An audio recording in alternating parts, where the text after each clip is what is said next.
Well, we want to talk about this thing, the coronavirus. Right.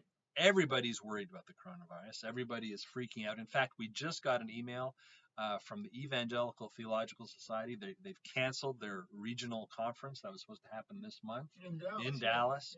Yeah. Last week, I got an email from about a conference that I was supposed to speak at in Houston. That was canceled. Everyone's canceling things. I'm supposed to go to Costa Rica in 2 weeks. Am I even going to be able to go? They just stopped all flights to Europe. Maybe they're going to do that for Central America next. I have no idea. But people are melting down, and they are worried, and they're anxious, and you might be too. And it's my opinion, I don't know about you, Bob, but it's my opinion that Christians should be able to face adversity differently than non-believers. Well, right, because we have a God who's in control, first of all, and we know that. And secondly, we know he cares for us. And so because of that, if we're not going through this with what some people would call a faith walk, Right. well, then we're going through an unbelief. Yeah, so we right. need to focus on Christ. Right. See, now God, even though God is sovereign and God is in control, that doesn't mean he promises us an easy life. No. He doesn't promise that no adversity is going to come. In fact, we know that adversity will come. Right. Right? You will have trouble in this world, Jesus said. So what can the Christian do to develop a biblical mindset, the mind of Christ, so we can face adversity differently? Well, here is a thought from Paul coming to us from Philippians chapter 4. Now, this is a passage that you're going to be familiar with, but probably you've learned it wrongly. You probably don't know what it actually means, or you haven't realized what it actually means. So let me read it to you. It's Philippians chapter 4, verse 11. Now, it's going to be familiar.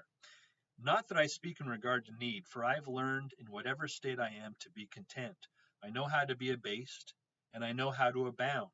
Everywhere and in all things I have learned both to be full and to be hungry, both to abound and to suffer need. I can do all things through Christ who strengthens me. Everybody knows verse 13. I can do all things through Christ who strengthens me. Right. And people think that means if I don't have a medical background, I can still win the Nobel Prize for medicine if Christ strengthens me. Or even though I'm a lot shorter than Bob, yeah, I could. I have a chance at playing in the NBA, right? Because Christ strengthens me.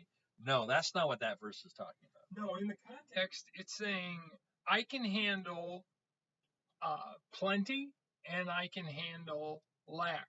I can handle riches and I can handle poverty.